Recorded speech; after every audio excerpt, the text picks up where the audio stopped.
Hi everyone, this is Christine with the Crafters Outpost, and I got done with the travel journal, and I decided to make this quick little cover for it.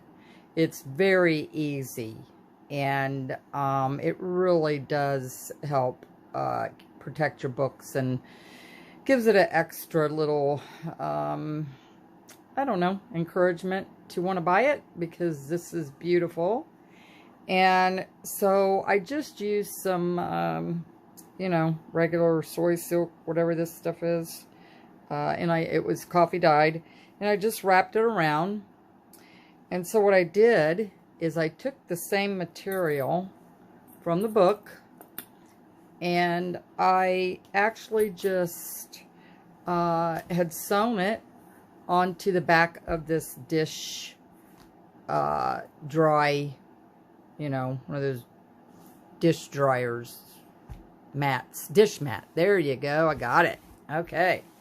So anyway, I just took a piece of the material and I had sewn it all the way around.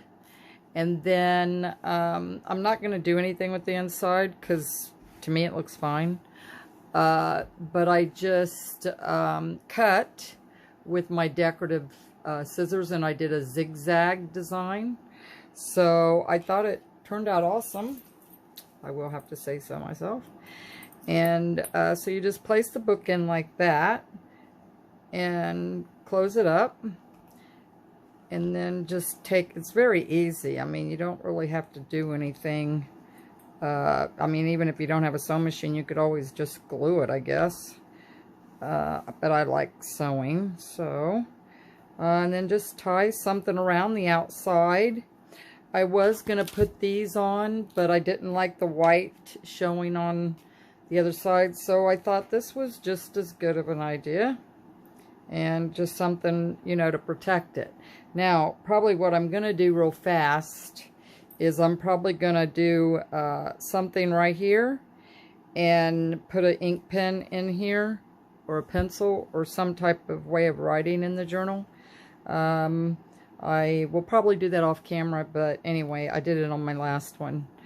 Alright, well, I guess that's it.